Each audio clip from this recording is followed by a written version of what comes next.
Subscribe करें हमारा YouTube channel और सबसे पहले नए वीडियोस देखने के लिए क्लिक करें नोटिफिकेशन बेल पर। कहते हैं बोले जिंद रूप में जिंदा रूप में बैठे भगवान कहते हैं, सुनो धर्मदासा, हमरे पिंड प्राण नहीं श्वासा, हमारे शरीर में श्वास नहीं है, हमारा तुम्हारे जैसा पिंड नहीं है, शरीर नहीं है, हमारे तुम्हारे जैसा पिंड यानी शरीर नहीं है, प्राण नहीं है, श्वास नहीं है। गर्भ योनि में हम नहीं आए, हम किसी माँ के जन्म नहीं लिया, मादर पिदर ना जननी जाए, हम किसी माता पिता से जन्म नहीं हुआ मेरा। शब्द स्वरूपी रूप हमारा क्या दिखलावे आचार विचारा। अब जैसे धर्मदास ने कहा था कि मैं जीव हिंसा नहीं करता, परमात्मा याद दिलाते तुम कितना पाप करते हो दिन भर में। सत्य ब्राह्मण की है हत्या, जो चौका तुम देवो नेता, जो तुम चौका देते हो, लीपते हो जितने पोर्शन को और वहाँ खाना बनाते हो, इसमें इतने जीव हिंसा हो जाती है सूक्ष्म प्राणी। जैसे सत्य ब्राह्मण की हत्या कर दियो, इतना पाप तेरे बैड अकाउंट में लिखा जाता है। सत्य ब्राह्मण की है हत्या, जो चौका तुम देवो नेता, ब्राह्मण से हत्या जो होई, जल स्नान करत हो सोई। और 1000 ब्राह्मण की हत्या, इतना पाप लगता जब तुम इस तालाब में, इस मथुरा के जोड़ में नहाते हो, इसे तीर्थों में मसल मसल कर रगड़ रगड़ के ना जाने कितने जीवों का नाश कर देते हो। अपने साफ जल में नहाओ, घर बैठ के धक्के खाते फिरो ऐसे। ना कोई गीता में लिखा ये 68 तीर्थ करना, गीता में लिखा हरे राम हरे कृष्ण सीता राम राधे श्याम मिला दे। गीता जी पढ़ते हो और उसके विपरीत साधना करते हो भगवान के, तुम अपराधी बन गए हो।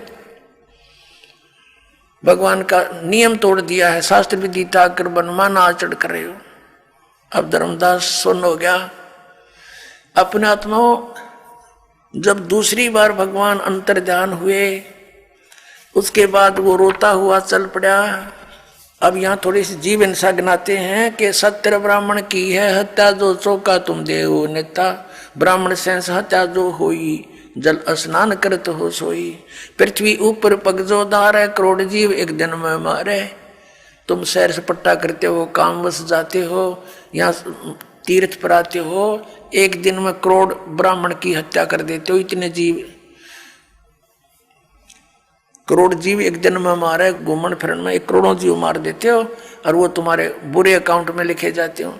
और इस तालाब में इस तीर्थ मान का पुण्य तो एक भी को नहीं, क्योंकि गीता में प्रमाण नहीं, तो वो यूजलेस है, वो दंत कथा है।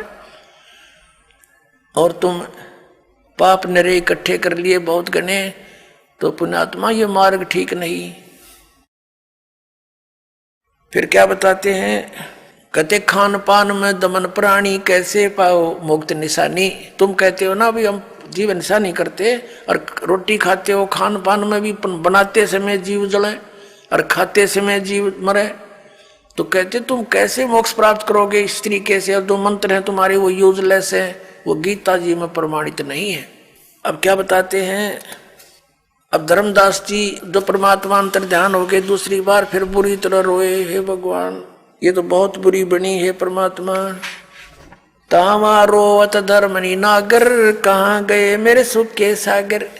जब परमात्मा अंतर ध्यान हो गए तो फिर रोने लगा धर्मदास। फिर जो परमात्मा ने सारा ज्ञान दिया, तो उसके बाद उसने फिर भी खरपतवार रहा। तीसरी बार जो परमात्मा अंतर ध्यान हुए, तब उसने क्या कहा, धर्म कह सुन जिंद तुम, हम पाए दीदार, गरीब दास नहीं कसर कुछ, उगड़े मोक्ष द्वार। फिर क्या कहता, त्रिदेवन की महिमा अपारम, ये है सर्वलोक करतारम। अब वो अंदर का गंध फिर उछल गया, उसके अंदर भरा हुआ था ज्ञान। क्या कहता, त्रिदेवन की महिमा अपारम, ये है सर्वलोक करतारम। सुन जिंदा क्यों बात बनावे, झूठी कहानी मोहे सुनावे। मैं ना मानू बात तुम्हारी, मैं सेवत हूँ विष्णुनाथ मुरारी। गौरी शंकर गणेश मनाऊं, इनकी सेवा सदा चितलाऊं। जब उसने तीसरी बार ये बकवाद करी, परमात्मा कहते हैं, गरीबदास साहिब जी लिखते हैं, तावाली न बहे निर्वाणी, मगन रूप साहेब सैलानी। कहते हैं फिर परमात्मा तीसरी बार अंतर ध्यान हो गए, छुप गए। तावालीन बहे निर्वाणी, और मगन रूप साहेब सैलानी। अब फिर क्या करते हैं, धर्मदास जी वापस चल पड़े घर को। कहते हैं तावा रोत धर्मनी नागर, कहाँ गए मेरे सुख के सागर। अब ये मन बकवाद अवश्य कर देता है, वाद विवाद बहुत करता है। जब इसको परमात्मा मिलने के चांस होते हैं ये अड़ियल घोड़े की तरह अड़ जाता है। और पहले किसी ने जैसी भी लोक वेद दंत कथा सुना रखी है सहर स्वीकार कर ली, नो बैठ के हाँ सही है। और यहाँ सच्चाई बताई जाती है, यूँ खड़ा हो जाता है, कति ऐसे घोड़ा अड़ के खड़ा हो जाता है, नहीं ऐसे कैसे ऐसे कैसे। और जब सारा डंगा इकट्ठा करें फिरे थे, कोई कुछ भी कह देता था वो स्वीकार्य था, क्योंकि इसको पता लग गया कि यहाँ तो इसका कल्याण हो जाएगा। इसलिए सैकड़ों खरपतवार भर देता है, खुरापात भर देता है, खड़े कर देता है। लेकिन ये समर्थ है परमात्मा, हमारा परमात्मा मालिक है, ये कोई भी शंका इस मन के नहीं छोड़ेगा, आखिर में इसकी देह ही तोड़ेगा। कहते तावालीन बहे निर्वाणी, मगन रूप साहेब सैलानी।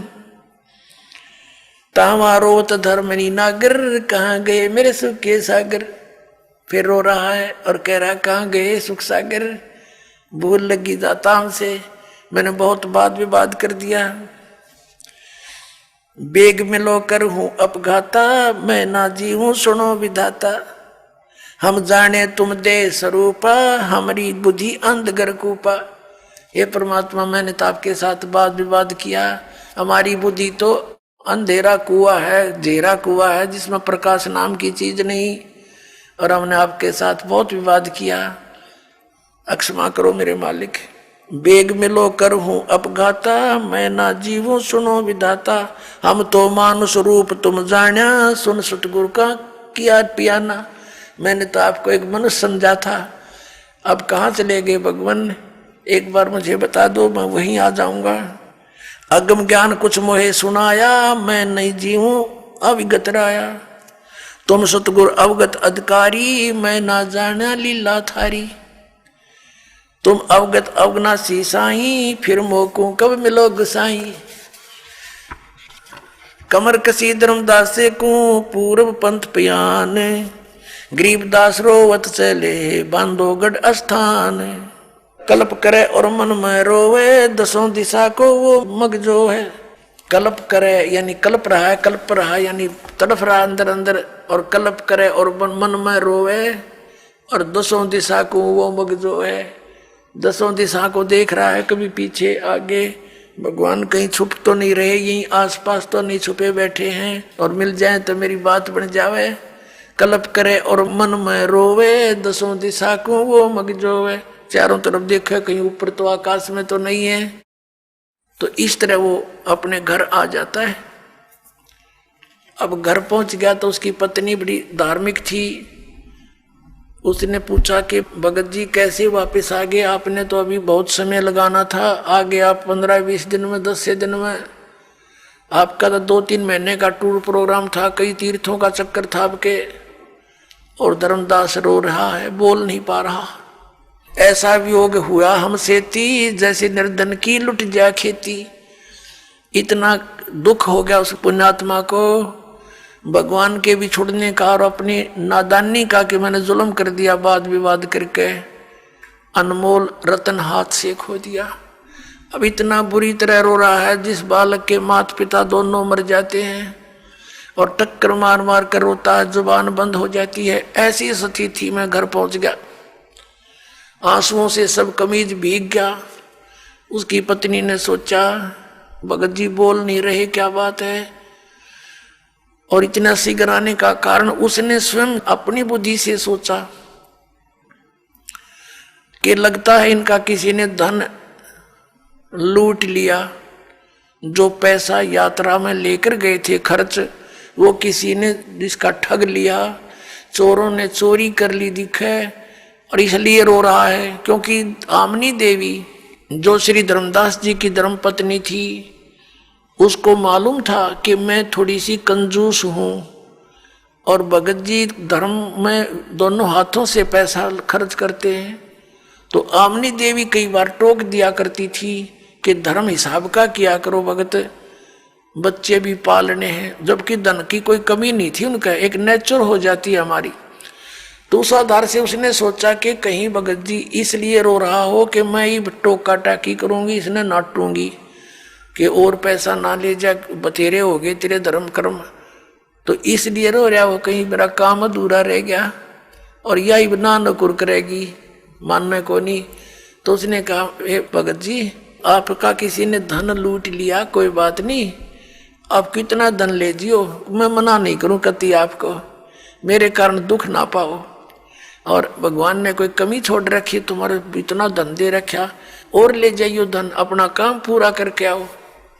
अब वो रोता रहा और उसकी सुनता भी रहा बहुत बुरी तरह। काफी देर में जाके उसका हिचकी बंद हुई, धीरे धीरे रोता हुआ कहने लगा कि आमनी, यदि ये भौतिक धन मेरा नाश हो जाता मुझे कोई दुख नहीं था, और ले जाता मैं तेरे से प्रार्थना करके, इसका दुख मुझे नहीं था। मेरे से आज ऐसा धन हाथ से चला गया, अब शायद मुझे वो मिला नहीं, मैं इतना नीच हूं। और मैंने ऐसे ऐसे उस महापुरुष के साथ ऐसी जलालत कर दी, और तीसरी बार उसके साथ मैंने विवाद करके हाथों से खो दिया। अब वो मिला निर्मय जीव नहीं। फिर उसने से धीरे धीरे जब शांत सा दिल हुआ, आमनी जी को सारी पिछली जो घटना थी सारी सुना दी। आमनी ने कहा कि आप तो बुद्धिमान व्यक्ति थे, और लाला जी तो बिजनेस में माहिर होते हैं, आप इस सौदे को कैसे चूक गए। रामकृष्ण से कौन सी अपनी रिश्तेदारी थी, ज्ञान उन्हों से सुना था ये भगवान है, तिनको मानने लायक गए थे, अपने तो भगवान चाहिए था और आपने विवाद नहीं करना चाहिए था। जब ऐसी कथा सुना रहे हो, प्रमाण बता रहे हो, और गीता में हम रोज पढ़ते हैं, वो बता रहे थे कि वो भगवान तो कोई और है, गीता बोलने वाला स्वयं कह रहा है, फिर भी आपकी आंखें ना खुली। तो धर्मदास कहता है कि जिंदगी में पहली बार हार का सौदा करके आया हूं मैं, आज तक मैं हारा नहीं था, घाटे का बिजनेस किया नहीं था हमने, इसलिए रो रहा हूं, मैं जालिम व्यक्ति हूं। उस परमात्मा का क्या स्वार्थ था, अब रो रहा हूं। उसमें मेरे दिन अभिमान भरा था, मैं महात्मा बन गया, ये महात्मापना ले डूबा, मुझे ले डूबा। अब 6 महीने बीत गए, डेली रोए और बाहर बैठ जा दरवाजे पर, ऐसे जैसे बेलनी ने श्री राम की जो है बाट जोई थी, ऐसे देखे, और कहीं वो महात्मा कोई भी नजर आ जा भाग्य जावे नो, और नजदीक सी जाके देखे कि ना वो तो कोई ना, फिर बुरी तरह रोए। खाना पीना छूट गया, कति कमजोर शरीर हो गया। आसपास जहां भी कोई साधु संत का जिक्र सुने, जंगल में आसपास नगर के कहीं आकर बैठ जाते थे संत जन, वहां जाता, उनसे बात करता। एक दिन पता चला बहुत अच्छे महात्मा आए हैं, बड़ा ज्ञान प्रचार कर रहे हैं, बनी में बैठे हैं, वहां ऐसे ऐसे तालाब के ऊपर, वहां गए, प्रणाम किया, उन्हें देखा, हो सकता है रूप बदल कर आगे हों। उसने पहचान के लिए प्रश्न किया कि ब्रह्मा विष्णु महेश के माता पिता कौन है, क्या ब्रह्मा विष्णु महेश जी की जन्म मृत्यु होती है? तो उस महात्मा ने कहा नहीं, वो तो अजरो अमर है, सर्वेश्वर है, महेश्वर है। जान गया कि रॉन्ग नंबर। ने बोला कि ये तो कौन रॉन्ग नंबर है, तो क्यों वो बोली बोला जो हम पहले गुण गाया करते सुनते थे। उठ के आ गया, फिर रोया खूब। एक दिन परमात्मा ने प्रेरणा करी उसकी पत्नी के अंदर। आमनी ने पूछा कि एक बात बता, ऐसे तो आप रो रो कर मर जाओगे, कोई बात चली हो आपकी चर्चा में, उन्होंने कुछ हिंट दिया हो, वो कैसे मिलेंगे, फिर कहाँ मिलते हैं, कहाँ रहते हैं? धर्मदास जी को याद आई कि हमारी चर्चा में उन्होंने ये जरूर कहा था कि जहां भी धर्म भंडारे होते हैं वहां मैं जाता हूं, धार्मिक जो भंडारे किए जाते हैं वहां मैं अवश्य जाता हूं, और कोई भगत संत मिल जाता उसको समझाता हूं। तो आमनी ने कहा आप भंडारा ही कर लो, इसी तरह आ जाए मत। उसने खुशी हुई, कहा ठीक है। 3 दिन का भंडारा रख दिया, सब जगह निमंत्रण भेज दिया। अब सभी आ रहे हैं, साधु संत भोजन खा रहे हैं, जा रहे हैं, वो देख रहा है।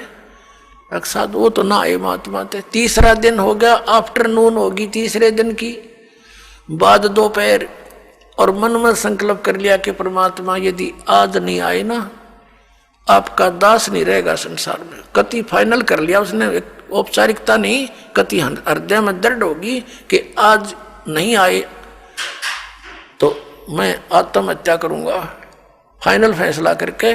और देख रहा है ऐसे ऐसे साधु संत तकरीबन सब खाकर चले गए, 10-20 भक्त शेष रहे थे संत, और धर्मदास बहुत मायूस हो गए थे। उसी समय उसकी दृष्टि पड़ी, 100 फुट की दूरी पर एक वृक्ष कदम का पेड़ था, उसके नीचे वही परमात्मा विराजमान थे, जिंदा महात्मा के रूप में। धर्मदास दौड़ कर गए, भाग कर, अरनू देखा ध्यान तो हो ये तो वही आगे। अरे ऐसे सीने का लपट गए कतीनो, अगदा से अब निकलना जा मेरे हाथ मत है। अरनू रो, आँखों में पानी पड़े, हे भगवान माफ कर दियो पापी को, बड़ी गलती हुई मेरे से। हे भगवान कभी जिंदगी में गलती नहीं करूंगा, कोई बात विवाद नहीं करूंगा, जो आप कहोगे वही करूंगा। तो परमात्मा ने कहा कि इनको मेरा भेद ना बताना और इनको चलते कर दे। परमात्मा ने ये मालूम था कि ये आगे ना ये वाद विवाद करने लग जाएंगे सारे साधु संत, और इसने बेचला लेंगे बेचारे ना, फिर इसको ब्रह्म बांट देंगे, मुश्किल है खेत समारा इसका। तो उनको फटाफट विदा कर दे। धर्मदास कह जी जाना नहीं, अक नहीं जाऊंगा, जाना ना भगवान, अक नहीं जाऊंगा, मेरा वचन है ये।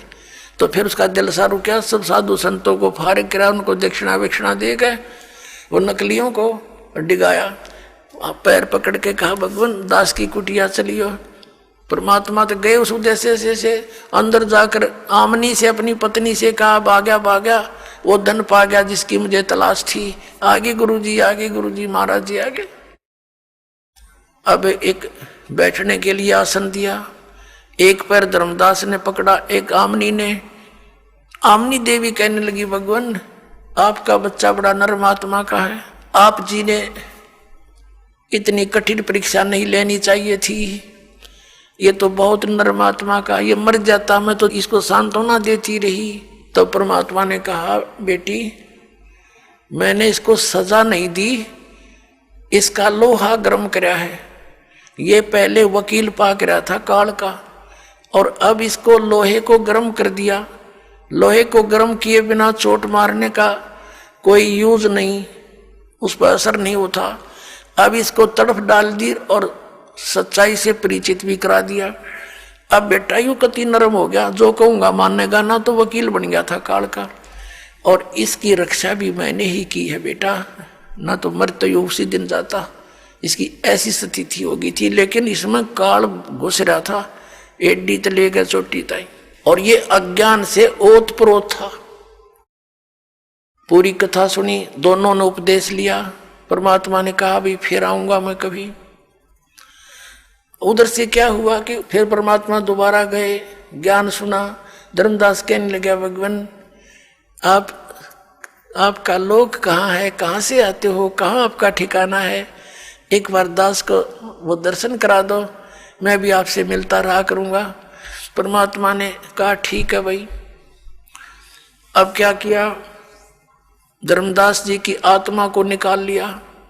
धर्मदास जी का शरीर अचेत पड़ा है, श्वास चल रहे हैं, अचेत हो गया, मूर्छित टाइप हो गया, और लेकर चले गए। कुछ देर में आमनी जी ने देखा महात्मा चले गए, और भगत जी अचेत हो गए। उसने आसपास के आपके कुल के लोगों को इकट्ठा किया, रिश्तेदार आने लग गए। 3 दिन बीत गए। उधर से परमात्मा ले गए सतलोक में, देख मेरा यूं से ठिकाना भाई, या तेरे पास आया को नहीं जा। जब धर्मदास जी को ऊपर लेकर गए, सब ब्रह्मांड दिखाए, ये सब ब्रह्मा विष्णु महेश के लोक दिखाए, धर्मराज का लोक दिखाया, नरक और स्वर्ग दिखाया, ब्रह्मा विष्णु महेश की स्थिति से परिचित करवाया।